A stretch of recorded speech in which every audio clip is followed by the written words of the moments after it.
एक रात फिर मुझे वही दौरा पड़ा और मेरे हाथ पांव ईंट गए, दिमाग बोझल हो गया और सीने में जलन होने लगी और आंखें उबलने लगी। घर में सब सो रहे थे और मैं अपने बिस्तर पर मौत और रिसत की कश्मकश में पड़ा था और कोई मेरी मदद के लिए भी नहीं आया, क्योंकि मेरी चीख हलक में ही घुट कर रह गई थी और इस आलम में भी छत पर हस्बे साबक कुछ शबियत सी दिखाई दी। कुछ साए गुड़मुड़ होते हुए नजर आए और मैंने खौफ और दहशत से आंखें बंद कर ली।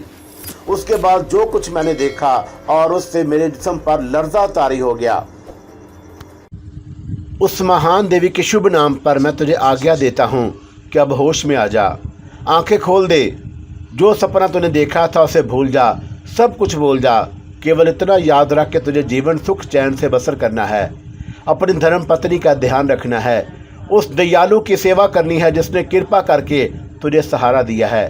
सपने में जो नाम तेरे मन में गूंजा था वो भी भूल जा। जो सूरत तेरी नज़रों से देखी थी उसे भी भुला दे।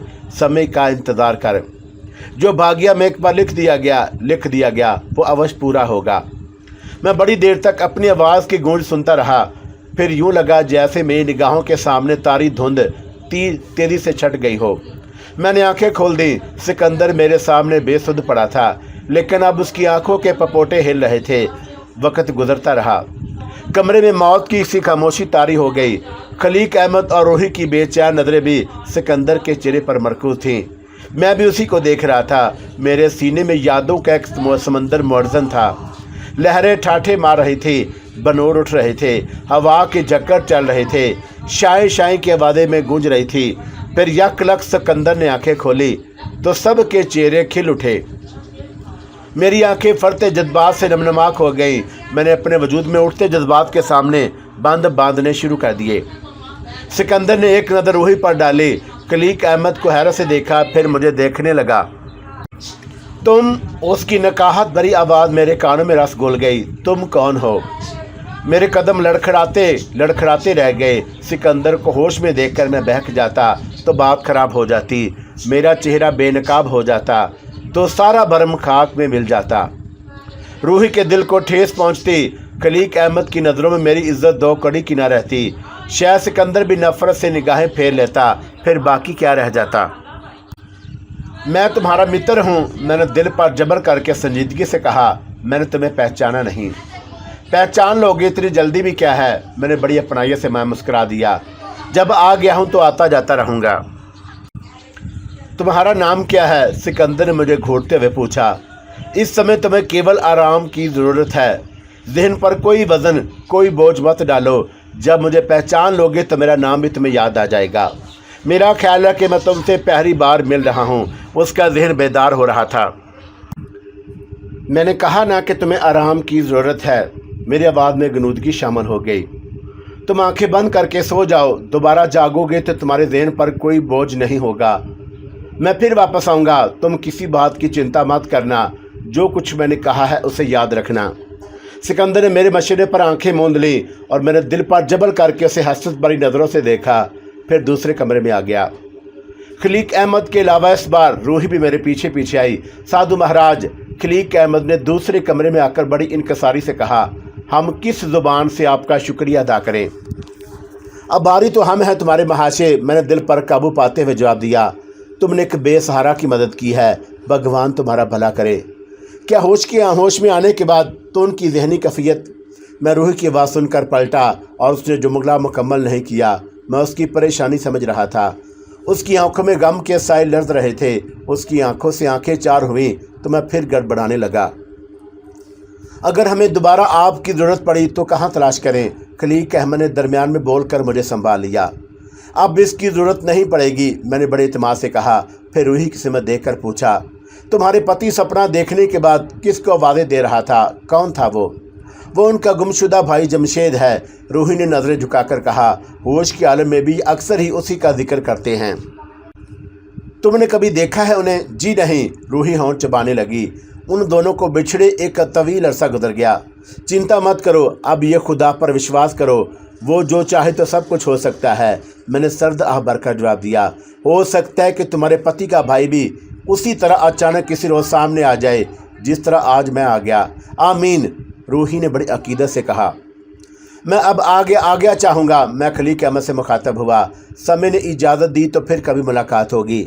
आपका कोई पता ठिकाना? रूही ने दबी ज़ुबान में पूछा। नारी का एक रूप माँ का भी होता है। मैंने रूही को नज़र भर कर देखा। माँ के रूप में भगवान भी उसकी पुकार ज़रूर सुनता है। जीवन के साथ संबंध झूठे हो सकते हैं, लेकिन माँ का पुत्र और अटूट संबंध सच्चा होता है, एकदम खरा, और उसमें कोई खोट नहीं होता। मैं तुम्हें वचन देता हूँ कि तुम जब भी सच्चे मन से मुझे आवाज़ दोगी, मैं भागा चलाऊँगा।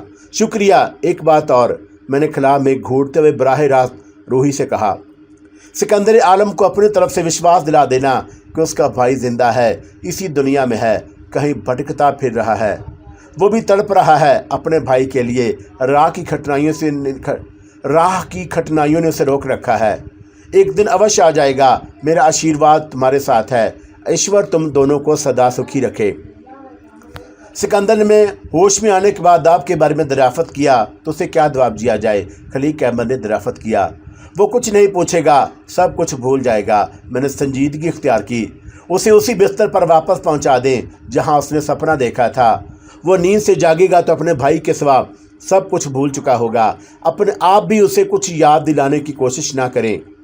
खलीक अहमद और रूही मुझे बाहर फाटक तक छोड़ने आए। वो इसरार कर रहे थे कि मैं उनकी गाड़ी पर वापस जाऊं। मैंने इनकार कर दिया। सिकंदर को जिंदा देख लेने के बाद मेरी खुशी की कोई इंतहा नहीं थी। वो खुशी मेरी ज़िंदगी का सबसे बड़ा इनाम थी। मैं अब तनहा नहीं था, 1 से 2 हो गया था। सिकंदर की तरफ से जो तशवीश लाक थी वो जाती रही, अलबत्ता उसे दिल से लगाने की हसरत बाकी रह गई। रूही को भाभी कहकर आवाज़ देने की ख्वाहिश पूरी ना हो सकी, लेकिन जो कुछ मैंने पा लिया वही बहुत था। मैं दिल में यादों का बोझ लिए जानकी दास की कोठी पर वापस आ गया, जहां बूढ़ा कृष्णा कमरे में बैठा अंजना के हाथों की रेखा पढ़ने की धुन में मगन था। मुझे देखा तो लपक कर मेरे करीब आ गया। कहाँ चले गए थे महाराज? बहुत देर लगा दी। उसने हस्बे मामूल मेरे करीब बैठकर पैर दबाने शुरू कर दिए। कुछ काम निपटाने आया हूँ, कुछ बाकी रह गए हैं, मैंने संजीदगी से जवाब दिया। अब मैं भी साथ चलूँगा। कृष्णा ने जिद शुरू कर दी। तुमसे दूर रहता हूँ तो मन नहीं लगता। अंजना उठकर जाने लगी तो मैंने उसे करीब बुला लिया। मुलाजिम ने मेरे आने की खबर शायद अंदर पहुँचा दी थी। जानकी दास भी आ गया। हमारे साथ ही ज़मीन पर बिछे गद्दों पर बैठ गया। हमारे कहने पर मसहरियाँ कमरे से निकाल दी गईं। कुछ भोजन पानी कर लो महाराज, उसने हाथ बांधकर कहा। थके थके से दिखाई देते हो। अच्छा हुआ जो तुम भी आ गए, मैंने जानकी दास की बात नज़रअंदाज करते हुए कहा। हमारे पास समय कम है। 1-2 काम निपटाने हैं कलकत्ता में, उसे पूरा करते ही हम वापस चले जाएंगे। कब कहाँ ये हमें भी नहीं मालूम। ऐसी क्या जल्दी आन पड़ी है महाराज? अभी तो तुमने कमर भी सीधी नहीं की। जानकी दास, मैंने गलूदा लहजे में कहा, मैं जानता हूँ कि तुम मुझे किस कारण यहाँ लाए हो। हमसे कोई भेद छुपा नहीं रहता। सफ़र में तुम मोहनलाल का तमाशा देख चुके हो। मन में जो कुछ है दिल खोल कर कह डालो। समय गुजर गया तो हाथ मलते रह जाओगे। कृष्णा मेरी बदलती हुई कैफियत को बहुत गौर से देख रहा था। उसकी आंखों में फिर तजस्सुस जागने लगा। महाराज, जानकी दास के बजाय अंजना ने बड़ी आर्जी से कहा, बस एक छोटी सी विनती है, चिंता मत कर। मैंने उसे करीब बुलाकर उसके सर पर हाथ फेरते हुए कहा, अब फिक्र करना छोड़ दे। मेरा आशीर्वाद तेरे साथ है। तेरी गोद ज़रूर हरी होगी। सारे दिल दर्द दूर हो जाएंगे। बस 2 चंद्रमा बीच में है, उसके बाद तेरी आशा पूरी होने के दिन शुरू हो जाएंगे। कुछ कृपा हम पर भी हो जाए महाराज, जानकी दास ने दबी आवाज़ में कहा। मिनस जो पोता है वही काटता है। मेरे हाथ पाँव में ईंटन शुरू हो गई। मैं उसी कैफियत में बोलता रहा, सरसों बोगे तो बाजरा नहीं काट सकोगे। दूसरों को दोष देने से पहले अपने मन के भीतर भी झांक लिया करो। दुनिया की रीत यही है कि जो जैसा करेगा वैसा ही भरेगा। आज तुम उजले मन से आज साफ रखने का इरादा कर लो, भगवान तुम्हारी मुश्किल भी आसान कर देगा। मैं कुछ और कहना चाह रहा था महाराज। हम जानते हैं कि तेरे मन में क्या है। मेरी ज़ुबान हरकत करती रही। तेरी एक जोड़ीदार ने तुझे झूठे सपने दिखाकर एक लंबी रकम ऐंठ ली है। तुझे बड़ा विश्वास था उस पर और तूने कोई लिखा पढ़ी की जरूरत भी नहीं समझी। वो कन्नी काट गया तो अब हाथ मल रहा है। तुम सब जानते हो महाराज, तुम शक्तिदान बलवान हो। जानकी दास गड़गड़ाने लगा। तुम्हारी ज़ुबान से बस एक शब्द मेरे हक में निकल जाए वही काफ़ी है। मैं तुम्हारा एहसान सारा जीवन याद रखूँगा। वो रकम डूब गई तो हमारा सारा भरम भी डूब जाएगा। अंजना ने शोहर की हमायत की। हम किसी को मुंह दिखाने के लायक नहीं रहेंगे, सब कुछ बिक जाएगा। तुम अवश्य जानते होगे महाराज कि हमारे बोश में क्या लिखा है। तुम्हारी आंखें हर दिशा में देखने की शक्ति रखती हैं। तुम माथे की रेखाओं से दिल का हाल जान लेते हो। मैं विनती करती हूँ कि हमें निराश मत करना। उस अपराधी का नाम बता जिसने तेरी रकम हथिया ली। मेरे वजूद में एक साया बल खाने लगा और मुझ पर जलाली कफियत तारी होने लगी। उसका नाम मनोज है, जानकी दास ने आहिस्ता से कहा और मैंने आंखें मूंद लीं। खिलाओं में परवाज करने लगा और मुझे हर सिमत बादल ही बादल नजर आ रहे थे। कभी कभी बिजलियां कूदने लगती, तेज गर्ज शुरू हो जाती तो फिर हर सिमत घुप अंधेरा फैल जाता। मैं बड़ी देर तक नामालूम हैरत अंगेज सूरत हाल से दो चार रहा। फिर मैंने मंदिर की तेज घंटियों की आवाज़ सुनकर आंखें खोल दी। कृष्णा पलके झपकाए बगैर पूरी तवज्जो से टिकटिकी बांधे मुझे देख रहा था। उसके अंदर को धंसी हुई सुर्ख सुर्ख आंखें बड़ी तेजी से अपने हलकों में गर्दिश कर रही थी। कुछ देखा कृष्णा? और मैंने उस बूढ़े को टटोलने की खातर सर्द लहजे में दराफत किया। नजर आया कुछ? नहीं महाराज, कृष्णा ने हाथ जोड़ लिए। तुमने सच कहा था कि उसने तुम्हें बहुत ऊंचा कर दिया, पहाड़ों की चोटियों से भी ज़्यादा। और मैं केवल मनुष्य हूँ, आकाश तक उड़ना मेरे बस का रोग नहीं। तुम महान हो और तुमने ठीक ही कहा था कि पहाड़ और गुलहरी का क्या मुकाबला। ज़्यादा खोज लगाना छोड़ दे। और मैंने कदरे दुरुस्त लहजे में कृष्णा को सरदश की। जो कुछ प्राप्त कर लिया है वही बहुत है, उसी पर गुजारा करने की आदत डाल ले। कहीं ऐसा ना हो कि नहीं महाराज नहीं, कृष्णा गड़गड़ाने लगा। मैं उसी की सौगंध खाकर वचन देता हूँ, फिर ऐसी गलती नहीं करूँगा। मुझे कोई शराप मत देना, एक आखिरी बार और क्षमा कर दो। जानकी दास और अंजना गुमसुम बैठे हमारी तरफ देख रहे थे। जानकी दास और मैंने थोड़े तवक्कुफ के बाद जानकी दास से कहा, तुम किस्मत के धनी हो कि ठीक समय पर तुमने अपनी बब्ता बयान कर दी। वो आ रहा है और उसी तरफ आ रहा है, कुछ देर और इंतज़ार कर लो। कौन आ रहा है महाराज? अंजना ने पूछा। तुम किसकी बात कर रहे हो? धीरज। और मैंने हाथ उठाकर अंजना को सब्र की तलकीन की। जो नज़रों से उछल है अभी निगाहों के सामने आ जाएगा। मेरी बात सुनकर उनके दिलों की धड़कनों में ज़रूर उबाल आया होगा, लेकिन किसी ने बोलने की कोशिश नहीं की। कृष्णा भी भीगी बिल्ली बना बैठा मेरे पांव दबाता रहा। जानकी दास की तोंद बार बार फूल पिचक रही थी। वो उम्मीदों व भ्रम की कफीतों से दो चार था। अंजना रह रहकर पहलू बदल रही थी। कुछ वक्त गुजर गया, फिर जानकी दास के मुंशी ने कमरे में आकर कहा, सेठ जी आपसे कोई मिलने आया है। इस समय कौन आ गया? क्या नाम है उसका? जानकी दास ने मुंशी से पूछा। जो कोई भी है उसे अंदर भेज दे। मैंने मुंशी को कड़क आवाज़ में हुक्म दिया और उससे कहना कि हम बुलाते हैं। मुंशी उल्टे कदमों वापस चला गया। 2-4 मिनट बाद एक उम्र रसीदा दुबला पतला शख्स धोती और नेडी पहने अंदर दाखिल हुआ और उसके चेहरे पर सुनहरी फ्रेम की ऐनक थी। सर पर नेब्रो कैप जमी हुई थी। सूरत व शक्ल से कोई मुंशी ही नजर आ रहा था। हाथ में एक ब्रीफ केस झूल रहा था। आप में सेठ जानकी दास कौन है? नवार्द ने अंदर आकर बारी बरादरी सब पर नज़र डाली, फिर मुझे अजीब नज़रों से देखने लगा। मैं हूँ सेठ जानकी दास। सेठ जानकी दास ने जवाब दिया। निकल गई सारी अकड़ फूं और मैंने आने वाले को तेज़ नज़रों से घूरा। भूल गया सारी हेकड़ी और सपनों के सारे महल एक ही झटके में उड़ा उड़ाकर धड़ाम हो गए। बड़ी चौकड़ी बरता था, बहुत लंबी उड़ान उड़ने के विचार में थे और मन में एक ही इशारे में नई शक खुश्क हो गई। आकाश से मुंह के बल धरती पर गिर पड़ा। डर गया कायर और खुद गोते लगा गया। तुझे कुर्बानी का बकरा बनाकर आगे कर दिया। मर्द बनता था कभी, आज हिजड़ा बन गया और तन पर बपता पड़ी तो धन आगे कर दिया। मैं समझा नहीं महाराज। नवार्द ने मेरा रोब और दबदबा देखा तो घबरा कर हाथ बांध लिए। मैं तो आज पहली बार आपके दर्शन कर रहा हूँ। तू नहीं जानता, लेकिन वो जानता है जिसने तुझे भेजा है, मैंने बदस्तूर खुश्क लहजे में कहा। रोकड़ा रख दे जानकी दास के सामने और दुम दबाकर खामोशी से वापस चला जा। और सुन, मनोज से कहना कि बड़ी मनोज मना ली इसने। अब ऊंट पहाड़ के नीचे आएगा और उसने अभी केवल असल वापस किया है, उसे ब्याज भी अदा करना होगा। नहीं करेगा तो कोड़ी बनकर सड़कों पर एड़ियां रगड़ रगड़ कर मरेगा। जा भाग जा। मेरे लहजे में गन गद थी। नवार्द घबरा गया और उसने हाथ में ब्रीफ केस जानकी दास के सामने रखा और मुझे प्रणाम करने के लिए हाथ उठाए तेजी से कमरे से बाहर निकल गया। कृष्णा की आंखें पटपटाने लगीं। जानकी दास ने ब्रीफ केस खोलकर देखा तो उसकी आंखें भी फट गईं। अंजना भी हैरत से ब्रीफ केस में भरे बड़े बड़े नोटों की गुड़ियां देखने लगीं। जानकी दास को अपनी नज़रों पर यकीन नहीं आ रहा था। जो रकम उसने बगैर लिखा पढ़ी के दे दी थी वो इतनी जल्दी और खिलाफ तवक्का वापस मिल जाएगी। उसने अखबार में भी कभी ना सोचा होगा मैंने लापरवाही का मुजाहरा किया।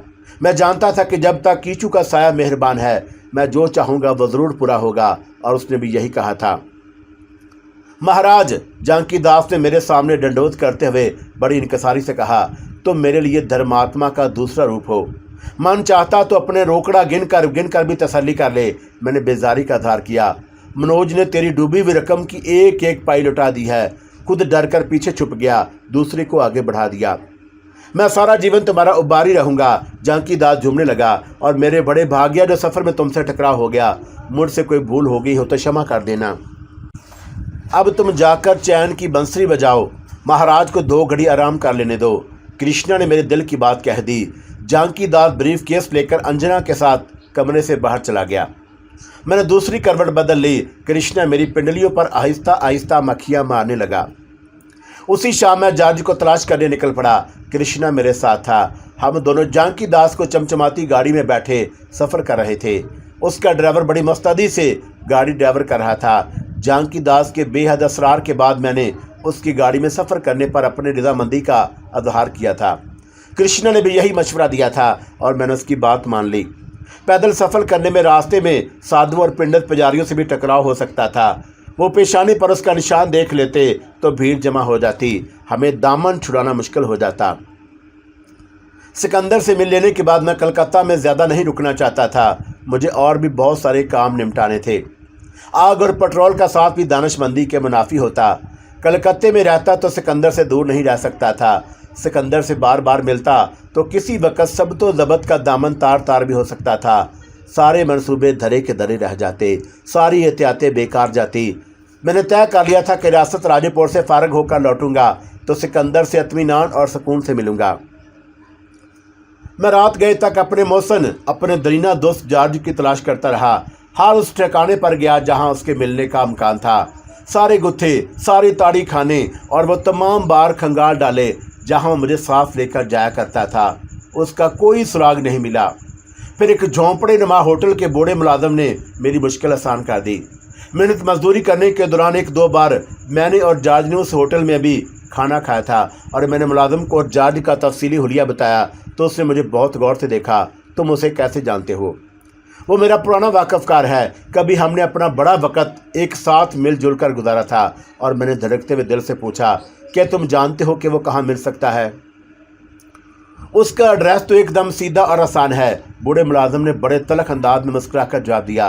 क्रिश्चियनों के पुराने कब्रिस्तान में मेन गेट के बाहर तुम्हें जिस टूटी फूटी कब्र के सरहाने लगे हुए जंग आलूद लोहे की आड़ी तिरछी बाड़ पर एक फटा पुराना कोट और गिर्द आलूद फ्लैट हेट नजर आ जाए, समझ लेना वही उसकी आखिरी आरामगाह है। ये हादसा कब हुआ? मैंने भराई हुई आवाज़ में सवाल किया। जॉर्ज की मौत की खबर सुनकर मुझे यूँ लगा जैसे मेरा कोई अजीज़ मर गया हो, जैसे कलकत्ता की रौनकें अचानक मंद पड़ गई हों, सड़कों पर सन्नाटा छा गया हो, सारी गहमा गहमी एकदम ख़त्म हो गई हो। तुम उसके दोस्त हो और तुम्हें उसके बारे में कुछ नहीं मालूम? कैसी अजीब बात है, वो जहर खान से बोला।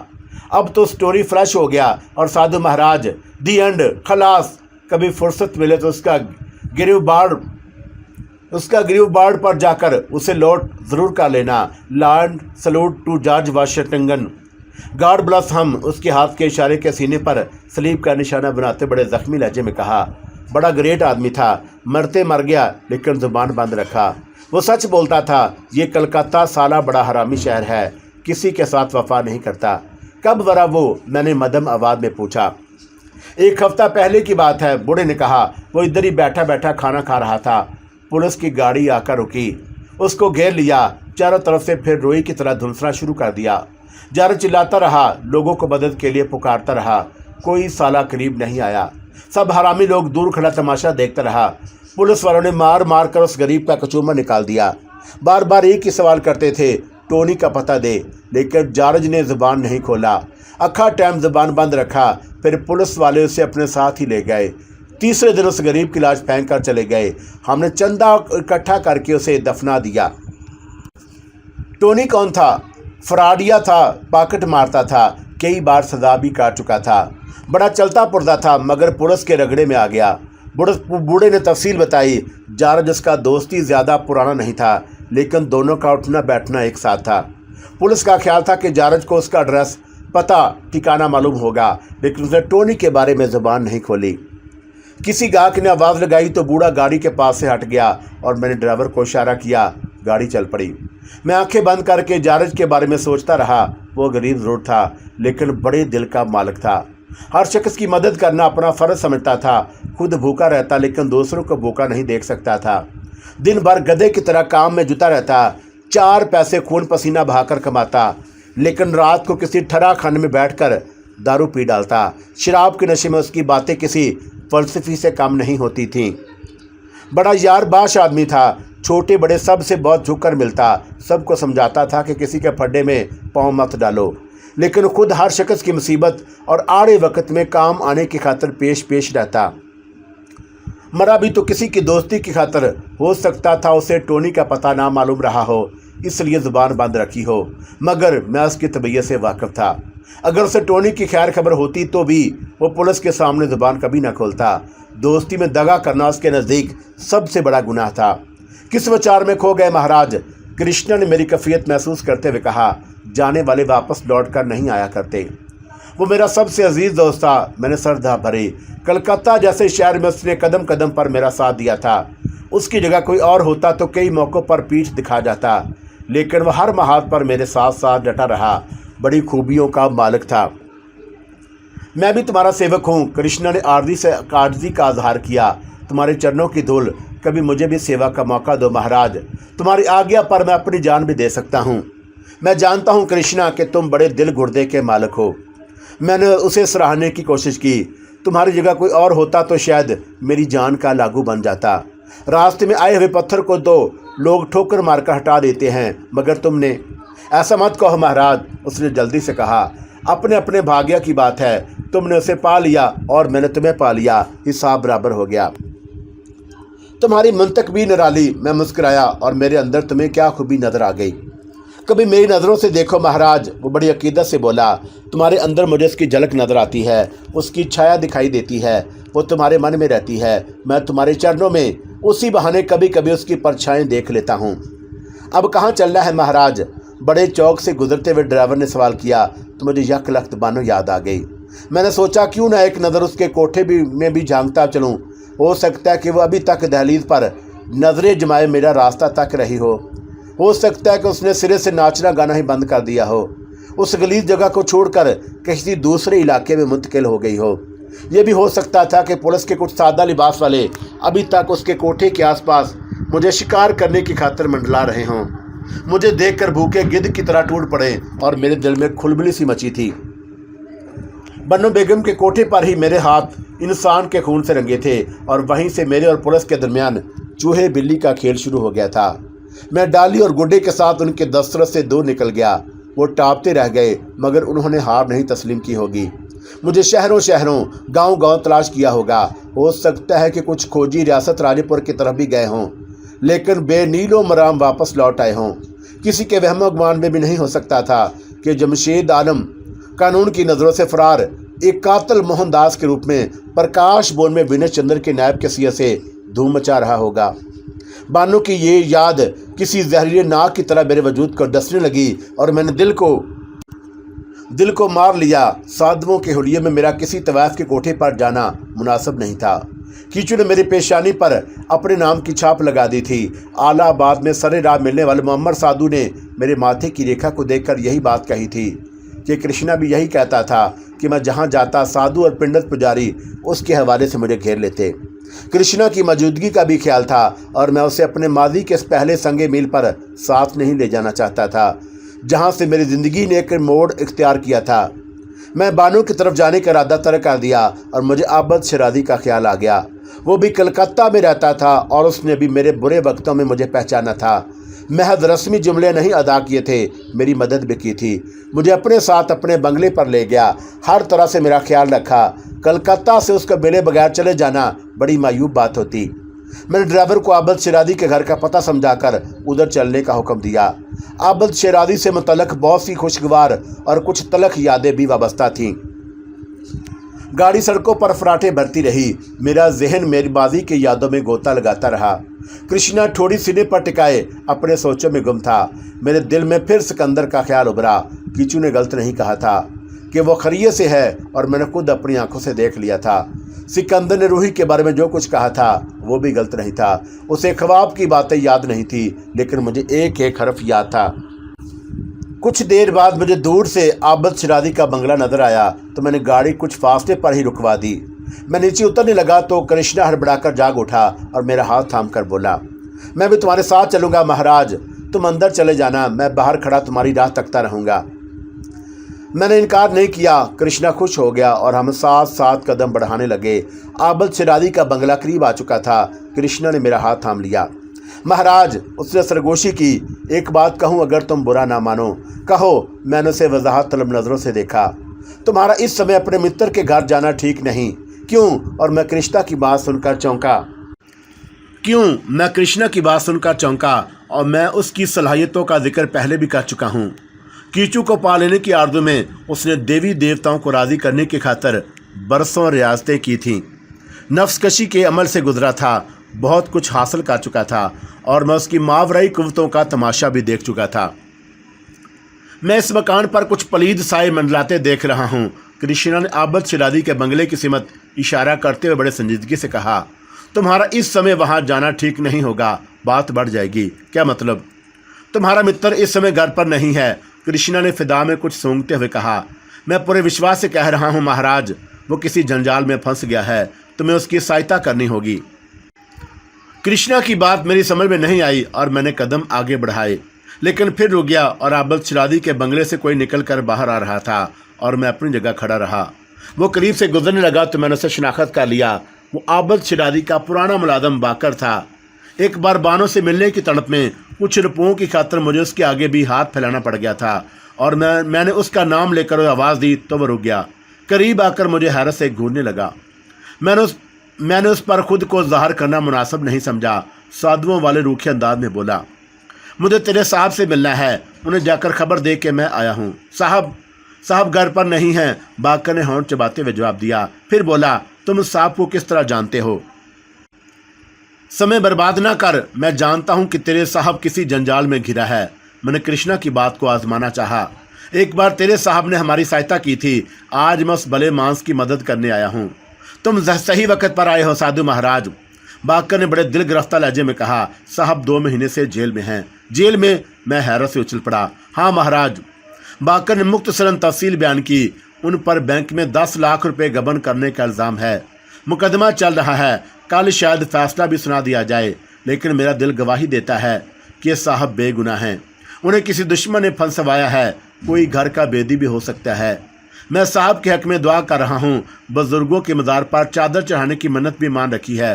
तुम भी दुआ करो कि साहब बच जाएं, मैं तुम्हारा मुंह शरीनी से भर दूंगा। तुम्हारी साहब की बेगम का नाम साजिदा है। मेरे अंदर अथल पथल शुरू हो गई।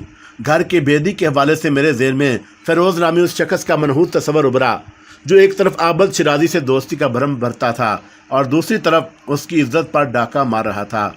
मैं साजिदा के इस घिनौने राज से वाकफ़ हो गया था। वो मुझे ज़बान बंद रखने की खातिर मोटी मोटी रकमें अदा करने लगी थी। मैं वो सारे पैसे बानों पर लौटा दिया करता। फिर बाकर के सामने मुझे हाथ फैलाकर शर्मिंदा नहीं होना पड़ता था और मुझे पुरानी बातें याद आने लगीं। मेरे खून की गर्दश तेज़ होने लगी। कृष्णा का कहा सच साबित हो रहा था। हाँ महाराज। बाकर की आंखें पिटपटाने लगीं। बेगम साहबा का नाम साजिदा ही है, तुम कैसे जानते हो? इस समय घर के अंदर कौन कौन है? मैंने किसी ख्याल से बल खाकर पूछा। बेगम साहबा और साहब के एक दोस्त, बाकर दबी जुबान में बोला। उस दोस्त का नाम फ़िरोज़ है, मैंने सर्द लहजे में सवाल किया। हाँ महाराज। बाकर हैरत से उछल पड़ा। तुम मुझे रोशन ज़मीर भी लगते हो, साहब को बचा लो। मेरा दिल गवाही दे रहा है कि तुम्हें कुदरत ने साहब की मदद के लिए भेजा है। वो बड़ा मसबबल असबाब है, सूखी टहनी भी हरी कर देता है। तुमको यकीनन उसी कादर मतलक ने वसीला बनाकर भेजा है, वो तुम्हारी दुआ ज़रूर कबूल करेगा। मैं बाकर को कुरीद कर एक एक बात दरियाफ़त करता रहा। ये भी मालूम कर लिया कि किस अदालत में पेशी होगी। फिर मैं वापस जानकी दास के बंगले पर आ गया। मैंने आबद शिरादी के बंगले में जाने की गलती नहीं की। कृष्णा ने जिस अंदेशे का इजहार किया था वो गलत नहीं था। मैं इस वक्त अंदर जाता तो फ़िरोज़ को देखकर मेरे सब्र का पैमाना छलक उठता।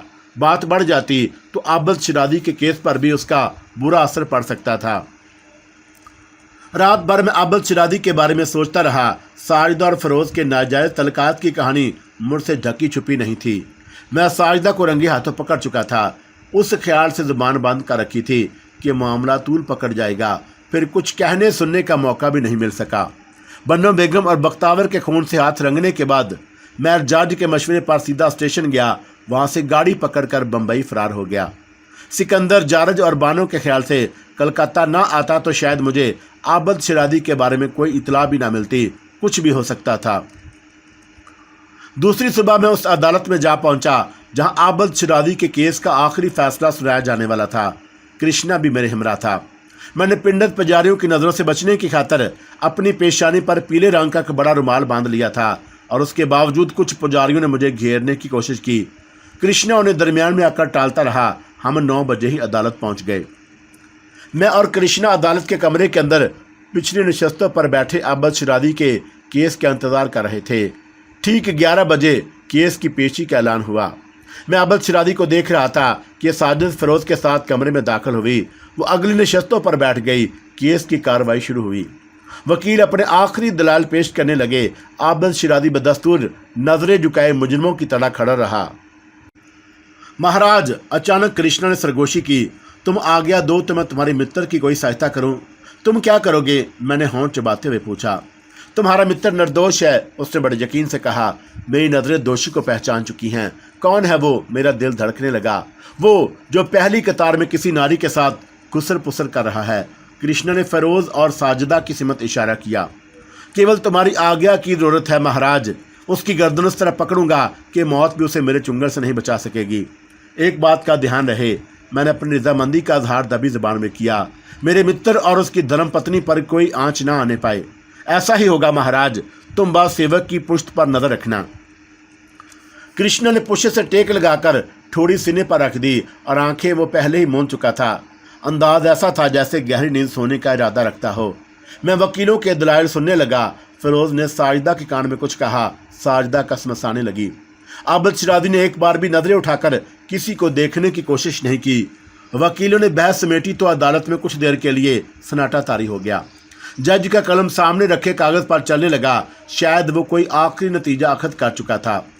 वक्त जैसे थम कर रहा हो गया और मेरे लिए एक एक लम्हा गुजारना मुश्किल हो रहा था। मैंने कृष्णा की सिमत देखा। उसे कोहनी मारकर गुजरते वक्त की नज़ाकतों का एहसास और अहमियत दिलाने की कोशिश की। वो टास से मिस ना हुआ। शायद गहरी नींद में था या मर गया था। मैं जल्ला गया और उसी लिए मैं जज की आवाज़ खामोशी का सीना चीरती हुई कमरा अदालत में गूंजी। हालात व वाक़यात, दलाइल और ठोस शहादतों की मौजूदगी में अदालत इस नतीजे पर पहुंची है कि मुजरिम आबद शिरादी ने अपनी हैसियत का नाजायज़ इस्तेमाल करते हुए मुजरमाना जहानत का सबूत दिया और बैंक के खातों में उलट फेर करके मबलग 10 लाख रुपयों का, जिनका निसफ 5 लाख बनता है, गबन किया। चुनाचा ये अदालत आबद शिरादी को मुजरम करार देती है और ताज़ीरात हिंद की दफ़ा 420 और ज़ैर दफ़ा। मैंने कीचू का नाम लेकर जज की जानब देखा, लेकिन इससे बेशतर कि मैं अपनी लाजवाल कुफ्तों से कोई मुदाखलत करता। फरोज एक झटके से अपने नशस्त से उठ खड़ा हुआ और 2 कदम आगे बढ़कर जज से मुखातब हुआ। जनाबे वाला, मैं आपसे कुछ कहना चाहता हूँ। कौन हो तुम? जज ने उसकी तरफ गौर से देखा और उसके चेहरे पर नागवारी के तासरात उभरे। फरोज की मुदाखलत उसे गिरां गुजरी थी। दूसरे अफराद भी फरोज की सिमत देखने लगे। आबद शिरादी ने पहली बार निगाहें ऊपर उठाईं। साजिदा के चेहरे की रंगत दर्द पड़ने लगी। मेरा नाम फरोज है जनाबे वाला। फिरोज ने अपनी बात जारी रखी। कबल इसके कि आप अपना फैसला सुनाएं, मैं इस बात का इकरार करना चाहता हूं कि 10 लाख का गबन आबद शिरादी ने नहीं किया। असल मुजरम मैं हूं। जिन दस्तखतों के जरिए रकम खुर्द बुर्द की गई वो आबद शिरादी के ज़रूर हैं, लेकिन वो मैंने धोखे से हासिल किए थे और मेरा दोस्त अपने एतमाद का शिकार हो गया। तुम्हारे पास इस बात का क्या सबूत है कि तुम अदालत के रूबरू जिस जुर्म का इकरार कर रहे हो वो सच है? जज ने संजीदगी से दराफत किया। पहला सबूत इस दस्तावेज की नकल है जो मैं अदालत के रूबरू पेश कर रहा हूँ। फिरोज ने जेब से एक तय किया हुआ कागज़ निकालकर जज के सामने रखा। दूसरा सबूत यह है कि 10 लाख की गबनशुदा रकम दूसरे बैंक में मेरे उस अकाउंट में महफूज है जो मैंने फरोज की बजाय अफरोज के फर्जी नाम से खुलवा रखा था। और तीसरा सबूत, फिरोज ने घूमकर आबद शिरादी की तरफ देखा और उसके चेहरे के तासरात बता रहे थे कि वो किसी खास मजबूरी के तहत अपना बयान रिकॉर्ड करा रहा है और उस बयान में उसके अपने इरादे को कोई दखल नहीं था। आबद शिरादी की जन्म से नजरें हटाकर उसने कुर्सियों पर बैठे हुए अफराद को देखते हुए बड़ी खोखली आवाज में कहा, तीसरा सबूत मेरी मौत होगी, मेरी इबरतनाक मौत, जिससे मुझे दुनिया की कोई ताकत नहीं बचा सकती। मैंने ऐसा जहर पिया है जो कुछ लम्हों में मेरा कलेजा काट कर रख देगा। और फिर अचानक फिरोज के मुंह से ताज़ा ताज़ा खून भल भल कर उबलने लगा। वो चकराकर ऊंधे मुंह गिरा और उसका जिस्म खून में लथपथ होकर एक लम्हे को फड़फड़ाया और फिर हमेशा के लिए साकत हो गया। अदालत में तहलका मच गया। जज उठकर अपने चैम्बर में चला गया और पुलिस ने जरूरी कार्रवाई के बाद लाश अपने कब्जे में लेकर पोस्टमार्टम के लिए रवाना कर दी। अदालती अमले ने फर्श की सफाई का काम शुरू कर दिया। आबद शिरादी भी बदहवास नजर आने लगा। साजिदा के चेहरे पर अब इत्मीनान नजर आ रहा था और मैंने किसी ख्याल से कृष्णा को पूरी तरह झंझोड़ कर बेदार किया। वो आंखें मलता हुआ उठ बैठा और उसका चेहरा बड़ा पुरइसरार नजर आ रहा था। तुम कहाँ गायब थे? मैंने उसे टटोला। मैं तो तुम्हारे पास ही था महाराज, वो मैंने खेत अंदाज में मुस्कुराया। केवल मेरी आत्मा तुम्हारी मित्र की सहायता के कारण उस पापी के शरीर में चली गई थी और जिसने दोस्ती के पुत्र संबंध को पलीद कर रखा था, और मैंने उसका कलेजा चबाकर थूक दिया और उसके भविष्य में यही लिखा था। मैंने कृष्णा का वो रंग पहली बार देखा था और मेरी बात का जवाब देने के बाद वो फिर मसम्मी सी शक्ल बनाकर बैठ गया। अदालत का वक़्त ख़त्म होने से कबल फाजल जज ने आबद शिरादी को बाइज्जत रहा करने का परवाना जारी कर दिया और मैंने ऐसा ही चाहा था। कीचू का कहा फिर सच साबित हुआ। दूसरे रोज़ हमने जानकी दास से जाने की इजाज़त मांग ली और वो और अंजना दोनों हमारे रुकने पर इसरार करते रहे। हमने दोबारा वापस आने का बहाना करके उन्हें बड़ी मुश्किल से टाला। जानकी दास ने जिद करके एक माकूल रकम कृष्णा के हवाले कर दी और मैं खामोश रहा। मुझे दूर जाना था और रास्ते में रकम की ज़रूरत कहीं भी पड़ सकती थी। स्टेशन जाते हुए मेरे दिल में फिर सिकंदर और बानो का ख्याल उभरा और मैं सिकंदर से मिल चुका था। उसकी ज़िंदगी का सबूत मिल जाने के बाद दिल को तसल्ली हो गई थी, लेकिन बानो की याद दिल में कांटे की तरह चुभती रही। एक तवील अरसा गुजर गया था और मैंने पलट कर उसकी कोई खबर भी ना ली। ना जाने में दिल में क्या सोचती होगी।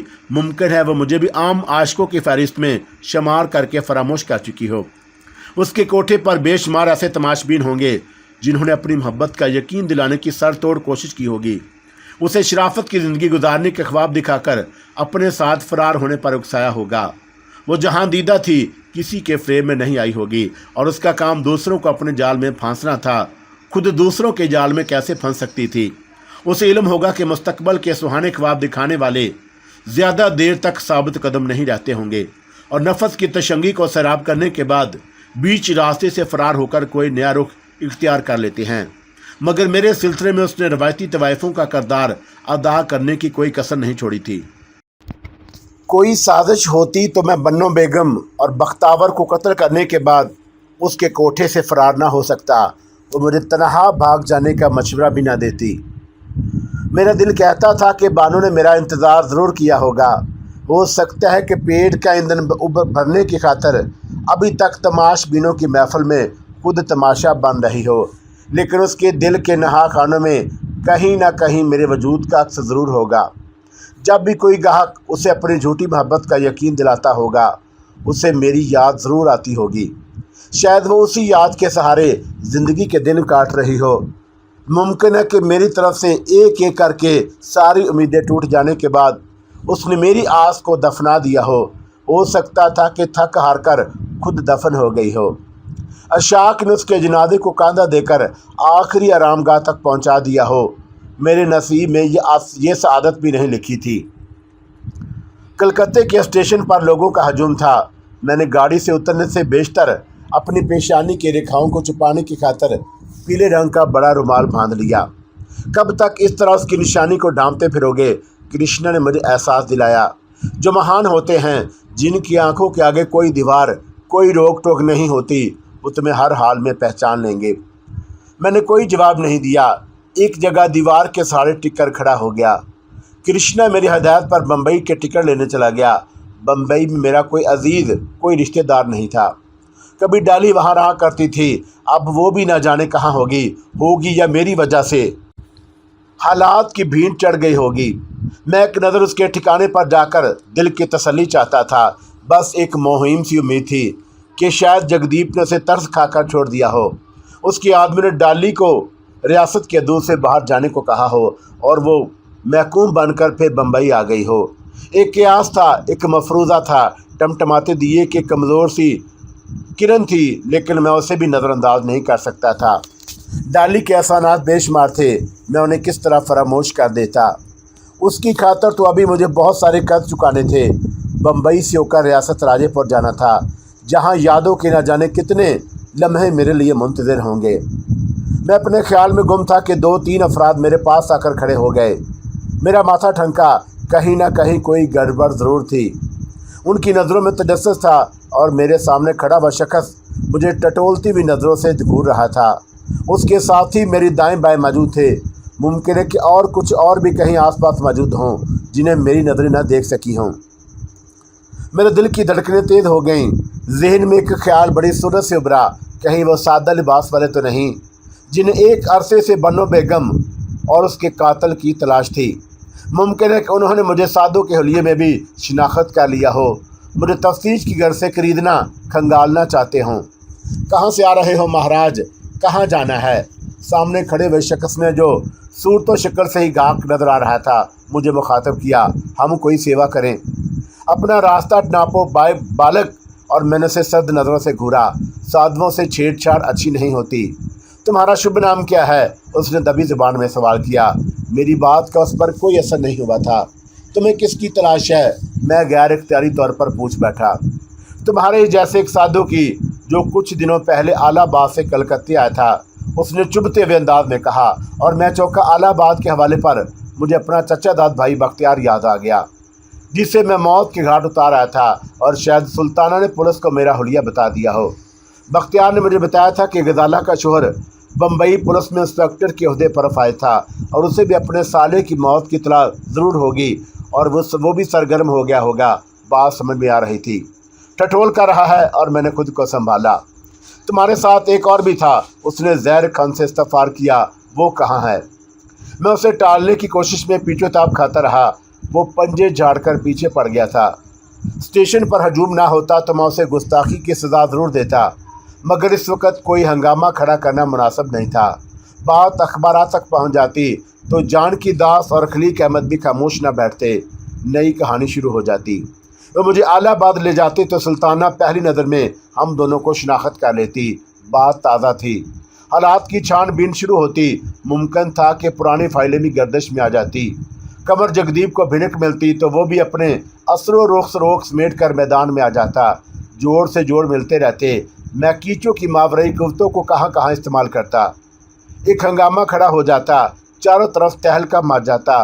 पूरे हिंदुस्तान की पुलिस फोर्स दुश्मन बन जाती। मैं कहाँ कहाँ छुपता फिरता। अभी कोई आखिरी फैसला नहीं कर सका था कि कृष्णा भी आ गया। कृष्णा को देखकर उनका शुबा और यकीन में बदल गया और मैंने मौके की नज़ाकत महसूस करके चुप रहने की ठान ली। वक़्त का तकाजा भी यही था। क्या बात है महाराज? कृष्णा ने मेरे चेहरे के तासरात को गौर से देखा। तुम कुछ बेअक्ल नज़र आ रहे हो। तुम दोनों को हमारे साथ हेडक्वार्टर चलना पड़ेगा। सामने खड़े हुए सादा लिबास वाले ने दबी ज़बान में अपना फैसला सुना दिया। मेरा ख्याल है कि तुम भी स्टेशन पर कोई हंगामा पसंद नहीं करोगे। कृष्णा ने फैलने की कोशिश की। उसकी निगाहों के से शोले लपकने लगे और मैंने उसका हाथ थाम कर आहिस्ता से दबाया तो उसने नज़रें झुका ली, होंठ चबाता रह गया। हम साधुओं से छेड़छाड़ तुम्हें महंगी भी पड़ सकती है। मैंने अपने मुकाबल को तेज़ नज़रों से घूरा। हम मजबूर है महाराज। उसने मुझे चिढ़ाने की जसारत की। भूल चूक की सूरत में तुम्हारे पोतर चरणों को हाथ लगाकर माफ़ी मांग लेंगे।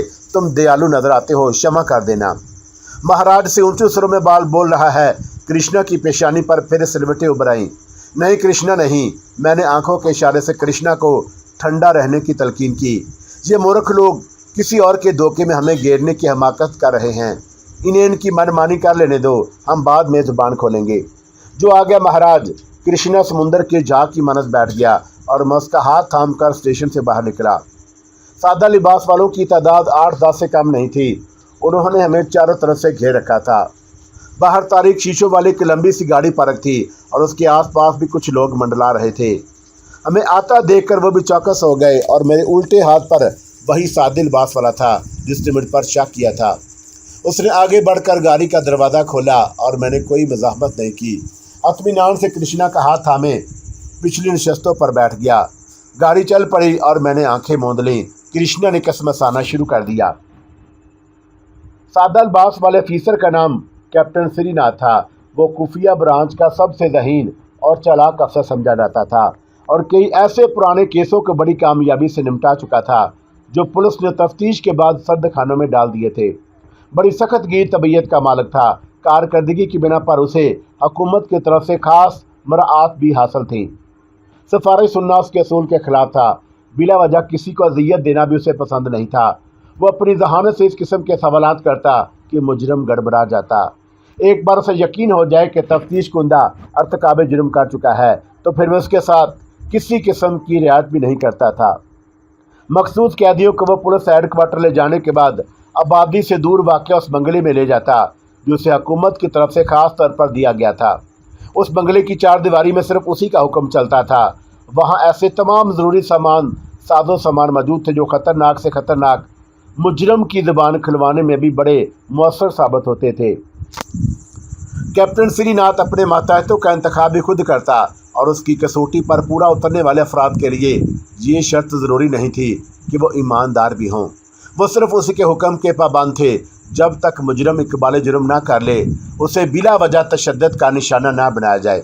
उन्हें इस बात का भी इल्म था कि कैप्टन श्रीनाथ जिस तरह मुजरमों को सज़ा देने का मिजाज था उसी तरह अपने मातहतों की किसी गलती को भी नज़रअंदाज कर देने के सख्त खिलाफ था। स्टेशन पर श्रीनाथ ने हमें खामोशी से हेडक्वार्टर चलने का मशवरा दिया था। हेडक्वार्टर से उसकी मुराद शायद वही बंगला थी जिसमें हमें लाया गया और हमें गाड़ी से उतार कर एक ऐसे कमरे में पहुंचाया गया जहां फर्श पर कालीन बिछा था। साथ ही नहाने धोने का कमरा था और जिसमें ज़रूरत की तमाम चीज़ें मौजूद थीं। कमरे के बाहर थोड़े फासले पर दो मसला अफराद बड़ी मुस्तैदी से पहरे पर तैनात थे। हम कमरे में दाखिल हुए तो कमरे का दरवाज़ा किसी खुद कार निज़ाम से बंद हो गया। श्रीनाथ उस वक़्त भी हमारे साथ था। तुम दोनों रात के 12 बजे तक उस कमरे में आराम कर सकते हो। उसने बड़ी संजीदगी से हमें मुखातब किया।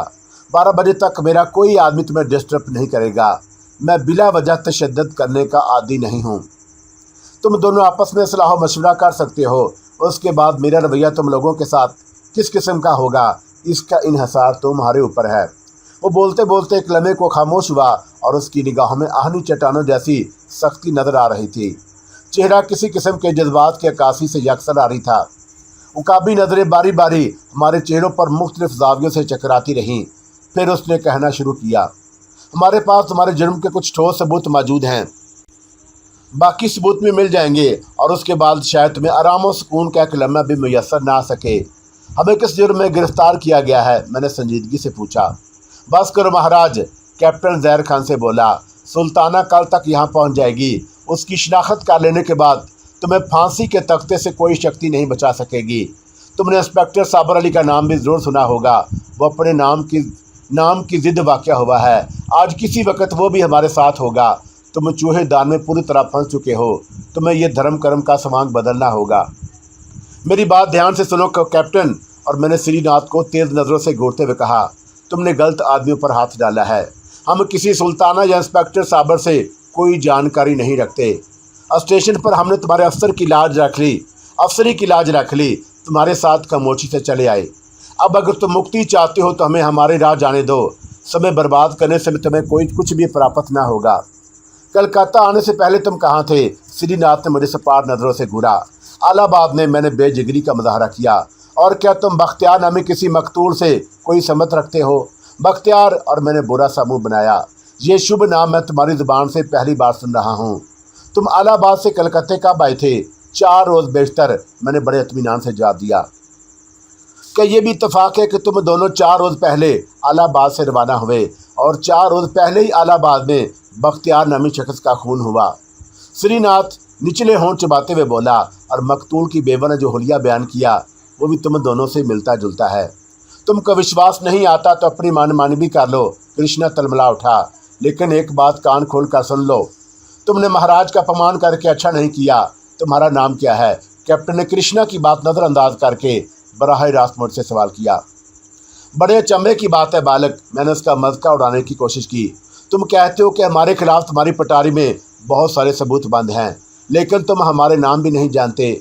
उसी तरह अंधेरे में हाथ पैर मारते रहे तो एक दिन पुलिस कमिश्नर भी बन जाओगे। कलजक है कलजक। कृष्णा के नथने फड़फड़ाने लगे। अब साधुओं और पंडित पुजारियों से अन्याय शुरू हो गया। कलकत्ता में तुम दोनों कहाँ ठहरे थे? श्रीनाथ हमारे चेहरों पर नजर आने वाले सुकून को मैंने खेद नज़रों से देख रहा था। अपने पुलिस की पटारी में हाथ डालकर कोई पर्ची निकालो। कृष्णा ने जल्लाहट का मुजाहरा किया। उस पर जो नाम और पाप की कहानी लिखी हो हमारे मत्थे थोप दो। झूठे गवाह पेश करो, हमारे में फांसी के फंदे पर लटकवा दो। अपनी वर्दी में 2-4 नीले पीले तमगे और निकाल लो, लटका लो।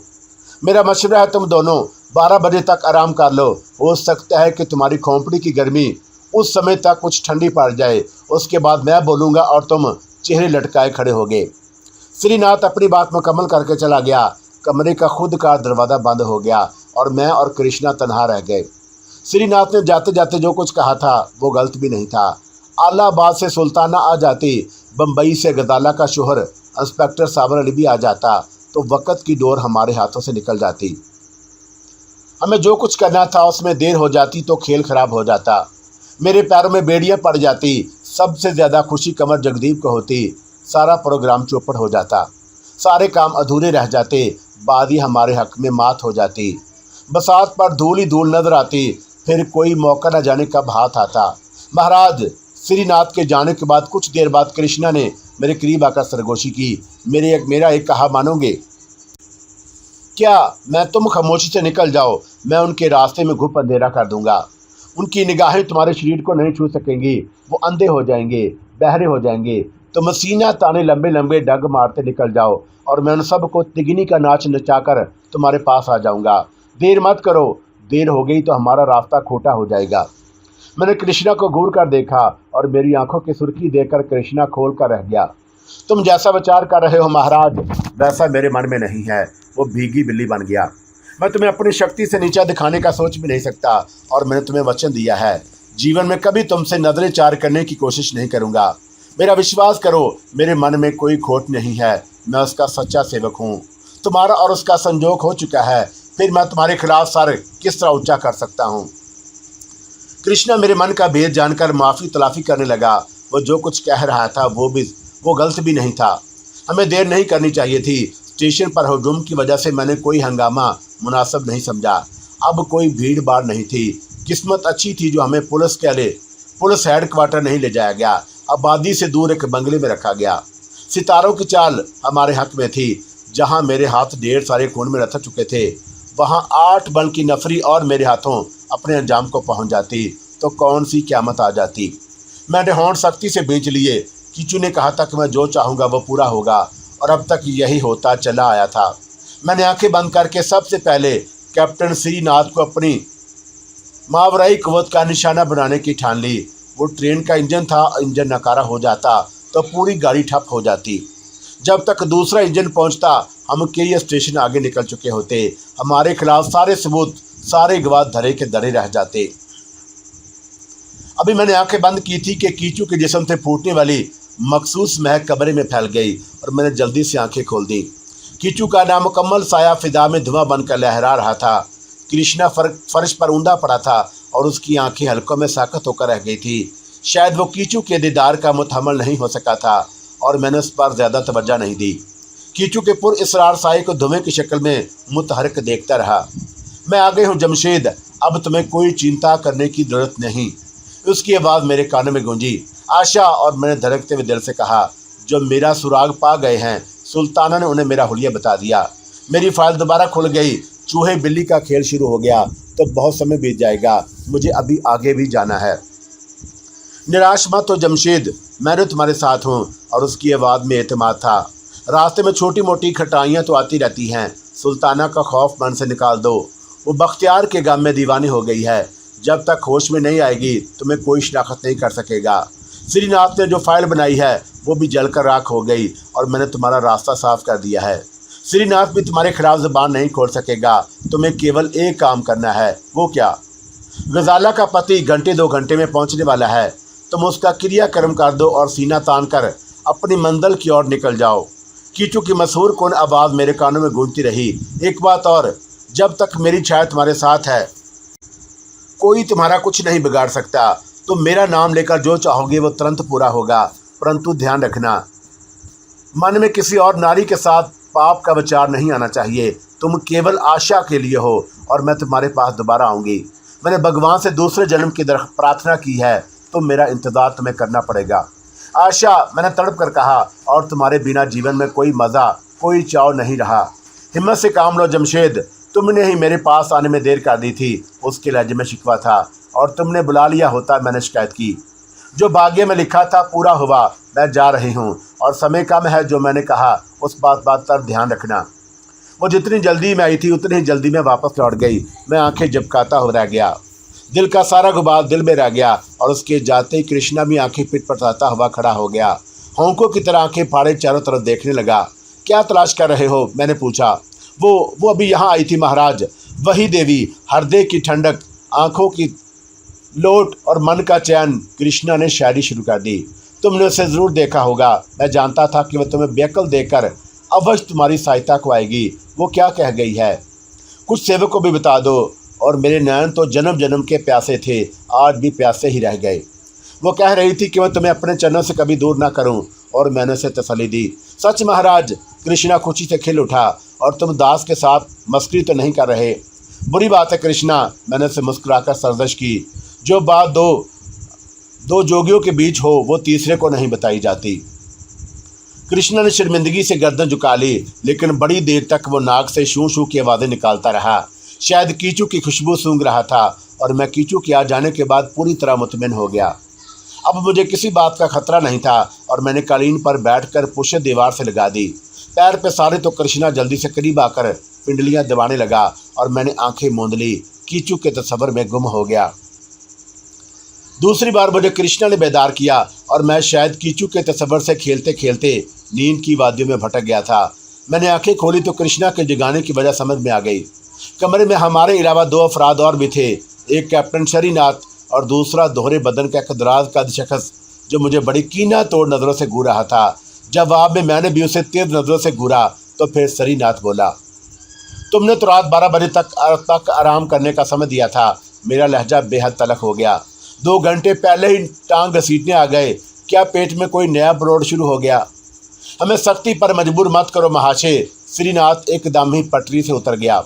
नजरें झुकाकर और आवाज़ नीची करके बात करो, नहीं तो हम तुम्हारी सारी महानता दूसरे रास्ते से निकालने का गुर भी जानते हैं। कृष्णा का हाथ फिजा में बुलंद होने लगा। उसका चेहरा गुस्से से सुर्ख हो गया, और मैंने उसे इशारे से रोका। श्रीनाथ की निगाहों में निगाहें डालकर ठोस आवाज में कहा, अब भी समय है मूर्ख, हम पर गंद उछालने का विचार मन से निकाल दे, नहीं तो सारा जीवन हाथ मलता रहेगा। हमने एक उंगली भी घुमा दी तो फिरकी के अनुसार नाचता फिरेगा, कहीं छाया नहीं मिलेगी, अपने कर्मों को रोएगा सर पकड़कर। तुम्हारा नाम क्या है? दूसरे शख्स ने श्रीनाथ को बोलने का मौका नहीं दिया, और वह भिन बनाता ही रह गया। तुम किस खेत की मूली हो? मैंने दूसरे शख्स को भी आड़े हाथों लिया। कीचू के दरमियान में आ जाने से मेरा सारा खौफ जाता रहा, और बड़े लाल पीले हो रहे हो, गिरगड़ की तरह रह रहकर रंग बदल रहे हो। क्या ठान रखी है मन में? मैं इन लोगों की रग रग से वाकिफ हूँ मिस्टर साबर अली। श्रीनाथ जख्मी सांप की तरह बल खाने लगा। ये लातों के भूत हैं, बातों से काम नहीं चलेगा। सर मुंडवा कर और नंगा करके पंखे से उठकर उल्टा लटकाया जाएगा तो जुबान फर फर चलने लगेगी। बड़े ढीठ और बेगारत होते हैं, तरह तरह के रूप धार कर वारदातें करते हैं। पकड़े जाते हैं तो धर्म कर्म की आड़ लेकर हमें डराने की कोशिश करते हैं। श्रीनाथ हत्थे से उखड़ने लगा। वो पुलिस वालों की ज़ुबान बोलने लगा, और उसका ख्याल था कि हम अंग्रेज से नाबल्द होंगे, और मैंने दीदा दानिस्ता उसे उकसाने की कोशिश की थी। लोहा जितना गर्म हो उस पर उतनी ही आसानी से ज़रब लगाई जा सकती है। मैं भी उसी मौके की तलाश में था। श्रीनाथ ने बास्टर्ड कर हाथ तो मेरी आंखों में भी खून उतराया। साबर अली का नाम सुनकर मेरे तन बदन में पहले ही आग लग चुकी थी। चिंगारियों ने चटकना शुरू कर दिया। वो गजाला का शोर था, और गजाला जो कभी मुझसे मंसूब थी। मेरे चचा ने मुझसे दगाबाजी करने के बाद गजाला का हाथ साबर अली के हाथ में दे दिया था। कीचू का नामुकम्मल साया मुझे आगाह कर चुका था कि साबर अली 2 घंटे बाद आने वाला है। मुझे उसका क्रियाक्रम करना था। वो मेरी नज़रों के सामने था, और श्रीनाथ ने उसी की मौजूदगी में मुझे अंग्रेज़ी में वालदर हराम जैसी गलीज गाली से देकर भड़का दिया। बस चुप हो जा प्लीज सूर, जुबान बंद कर ले। और मैंने करख्त सरूर लहजे में कहा, अपने इन हिजड़ों पर उछल रहा है जो बाहर पहरे पर तू बंदूक लिए खड़े हैं, सौदों पर गंद उछाल रहा है, हमारी शक्ति का चमत्कार देखना चाहता है। श्रीनाथ ने जवाब देने की खातर मुंह खोला, लेकिन कोई जुमला अदा न कर सका और मैंने उसकी आवाज़ बंद कर दी थी। वो बड़े दिल गुर्दे और मजबूत कुआ का मालिक था और एक ही झटके में उसकी आंखों से खौफ झांकने लगा। सारी अकड़ फूं धरी की धरी रह गई और शेर को सवा शेर टकरा गया था। वो फटी फटी नज़रों से मुझे देखने लगा। बुला, और मेरा गुस्सा बढ़ने लगा। अपने गुंडों को आवाज़ देकर अंदर बुला और इन हुक्म दे राक्षस कि वो मेरा सर मूंड दें, नंगा करके पंखे से उल्टा लटका दें और हमने बहरूप पर रखा है उसका भरम खोल दें। मैं गर्जने लगा और अब चुप खड़ा मेरा मुंह क्या तक रहा है। पहले तो बहुत अकड़ रहा था, आंखें लाल पीली कर रहा था, पुर्जे निकाल रहा था। अब कहाँ गई तेरी हेकड़ी। साबर अली श्रीनाथ की बेबसी का तमाशा देखा तो उसके कस बल भी ढीले पड़ने लगे। श्रीनाथ बुरी तरह नर्वस हो रहा था। शायद अचानक आवाज़ बंद होने से उसका दम घुटने लगा और मैंने हाथ उठाकर झटक दिया तो उसकी आवाज़ वापस लौट गई। महाराज, उसने बड़ी बेबसी से कहा, मैंने तुमसे कहा था कि हम बिला वजह किसी की पगड़ी नहीं उछालते, लेकिन ऊंची आवाज़ में बोल, मैंने हकारत से कहा। पहले तो बड़ा अकड़ रहा था, गटपट शुरू कर दी थी, अंग्रेजी में अपने खानदानी शजरा सुना रहा था। अब नानी क्यों मर गई, लटका दे उल्टा, नंगा देखना चाहता है हमें तो ये इच्छा भी पूरी कर ले। हमारी मजबूरी समझने की कोशिश करो महाराज, उसने आर्जी का इजहार किया। हमारे कागजों की खाना पूरी करनी है। तुम अपने बारे में हमारे सवालों का तसल्ली बख्श जवाब दे दो, हम तुम्हें बाइज्जत तौर पर रहा कर देंगे। साबर अली ने बात संभालने की कोशिश की। तू कौन है? मैंने साबर अली को जहरीली नज़रों से घूरा। हमारे मामला से तेरा क्या संबंध? मेरा नाम इंस्पेक्टर साबर अली है। आलाबाद में जिस शख्स का खून हुआ है वो मेरा साला था। उसकी बेवा ने जिन साधुओं के हुलिये बताए हैं वो तुम दोनों से मिलते हैं, इसलिए तुमने हमको इधर दबोचा क्यों? और मेरे लहजे में तलखी आ गई। इस पापी को सजा क्यों नहीं देता जिसने किसी का सब कुछ छीन कर उसे घर से बेघर कर दिया और उसका मकान हथिया लिया, माँ की कीमती निशानियाँ, उसके जेवर चापलूसी से हड़प कर गया और फिर अपनी लड़की का हाथ भी किसी और को सौंप दिया। मैंने बात जारी रखी, वो मर गया तो उसके सारे पाप धुल गए। मैं जिंदा हूँ तो तुझे दोषी नजर आ रहा हूँ। तुम किसकी बात कर रहे हो? साबर अली बुरी तरह चौंका और उसकी निगाहें मुझे पहचानने की कोशिश कर रही थी। जो कहानी मैं उसे सुना रहा था शायद वो पहले भी सुन चुका था। इस दश्त की जो टांगे पसार कर धरती का बोझ हल्का कर गया और तूने भी उसकी आरती को कंधा देकर शमशान तक पहुंचाया होगा। इतनी जल्दी भूल गया? तो तुम वो मेरा नाम लेते हुए हचकचा रहा था और उसकी नज़रें बता रही थी कि उसने साधु के रूप में छुपे हुए मीर जमशेद आलम को पहचान लिया था, लेकिन मेरा नाम ज़ुबान तक लाने से घबरा रहा था। अब पूछ क्या पूछना चाहता था? और मैंने उसे 16 बार नज़रों से देखा तो वो गड़बड़ा गया। नहीं, तुम वो नहीं हो सकते, उसने दबी ज़बान में कहा। वो तो कुछ कहते कहते रुक गया। तो मरने वाले की धर्मपत्नी की बात कर रहा है। और मैंने श्रीनाथ को मुखातब किया। उसी ने हमारा हुलिया बताया था और तू उसे बुला ले, हमारी शिनाख्त पेड़ कराकर मन की तसल्ली कर ले, फिर हमें जाने दे, हमारे पास समय कम है। उसके आने में कुछ समय लगेगा, श्रीनाथ ने होंठ चबाते हुए कहा। ये क्यों नहीं कहता कि वो पति की मौत के गम में पागल हो गई है? मैंने कीचू की मालूमात से इस्तेफादा उठाया तो श्रीनाथ हैरत से उछल पड़ा और मैंने उसे संभलने का मौका नहीं दिया। बोलता रहा, अगर उस नारी का दिमाग चल गया है तो तेरे पास भी ढेर सारे सबूत किसी न किसी फाइल में ज़रूर जमा होंगे। तूने भी कहा भी था कि तेरी पटारी में हमारे खिलाफ बहुत बारूद जमा है। जाकर उस पटारी को उठा ला, एक एक सबूत निकालता जा, अपनी तसल्ली करता जा। श्रीनाथ ने कोई जवाब नहीं दिया, खामोश खड़ा होंठ चबाता रहा। साबर अली बार बार पहलू बदल रहा था और उसके बस में होता तो शायद किसी सबूत के बगैर ही मुझे गोलियों से भून डालता। उसके चेहरे के तासरात बता रहे थे कि वो मुझे मीर जमशेद आलम के सिये से शिनाख्त कर चुका है, लेकिन किसी वजह से पसो पेशके से काम ले रहा है। और फिर वो दोनों ही चीख मारकर उछल पड़े और उनकी अकल में खौफनाक धमाका हुआ। आग का एक गोला ज़मीन से निकला और फिर धुआं बनकर फिदा में तहलील हो गया। दोनों के चेहरों पर हवाइयाँ उड़ने लगी और उनके कस बाल निकालने की खातर वो शरारत कृष्णा ने की थी और मैंने उसकी उंगलियों को हरकत करते देख लिया था। किस विचार में गुम हो? और मैंने श्रीनाथ से पूछा, क्या तेरी सबूतों वाली पटारी भी जलकर राख हो गई और ऐसे ही हम फ़कीरों के साथ खिलवाड़ कर रहा था? तुम शायद ठीक कहते थे महाराज, श्रीनाथ ने ख्वाबनाक लहजे में कहा। शायद वो कीचू के ज़हरे असर आ गया था और हम किसी और के धोखे में तुम्हें उठा लाए हैं। फिर अब हमारे लिए क्या आ गया है? इस बार कृष्णा ने पूछा और वो बड़ा पुरसकून नजर आ रहा था। तुम्हें अभी 1-2 रोज़ और यहाँ रुकना होगा, श्रीनाथ की बजाय साबर अली जल्दी से बोल पड़ा। हमें कागजात की खानापुरी में कुछ वक्त लगेगा, हम मजबूर हैं। अगर हम तेरी बात मानने से इनकार कर दे तो मेरा लहजा सर था।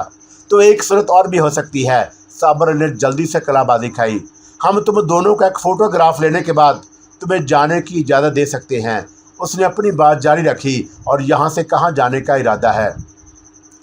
हमसे कबड्डी खेलने की कोशिश कर रहा है, शतरंज की चालें मन में सोच रहा है। क्या तुझे अभी तक हमारी शक्ति का अंदाज़ा नहीं हुआ? मैंने साबर अली को बड़ी हकारत से घूरा। एक वदा हो गई और दूसरे की मांग का संदूर भी खुरचना चाहता है। एक बार फिर मन को टटोल कर देख ले, और तू जिसके बारे में सोच रहा है गलत नहीं है, परंतु बड़ा समय गुजर चुका है। दरख्त इतना तनावर हो गया है कि अगर एक शाख भी लचकी तो ऊंधे मुंह ज़मीन पर गिरेगा, उठना मुश्किल हो जाएगा। मेरी बात मान, चुपचाप वापस बम्बई चला जा। कुछ भी हो, साबर अली ने बड़ी सूरत से बगली रजिस्टर में हाथ डालकर अपना सर्वस्व रिवाल्वर निकाल लिया। 2 कदम पीछे हटकर हमें निशाने पर लेते हुए घुराया। मैं तुम्हें आसानी से नहीं जाने दूंगा। मैं तुम्हें पहचान चुका हूँ। तुम्हारे हाथों पर 1-2 के नहीं, कई बेगुनाह लोगों के खून से छींटे हैं और हम बड़े अरसे तक तुम्हारी तलाश थी। अब हाथ आए हो तो इतनी आसानी से बचकर नहीं जा सकोगे। मिस्टर साबर अली, श्रीनाथ ने जल्दी से कहा, ये आप क्या कर रहे हैं? और मैं आपको यहाँ गोलियाँ चलाने की इजाज़त नहीं दे सकता। तुम नहीं जानते कैप्टन, साबर अली ने बदस्तूर मुझे घूरते हुए सर्द लहजे में जवाब दिया। ये शख्स कानून को एक अरसे से मतलूब है। तुम्हें याद होगा कि बानो नामी तवाफ के कोठे पर नायका बनु बेगम और उसके साजंदे बख्तावर को चाकू के पे दर पे वार करके कत्ल कर दिया गया था। केस फाइल अभी तक महफूज है। यही वो कातिल है जिसने साधु का रूप इख्तियार कर लिया है।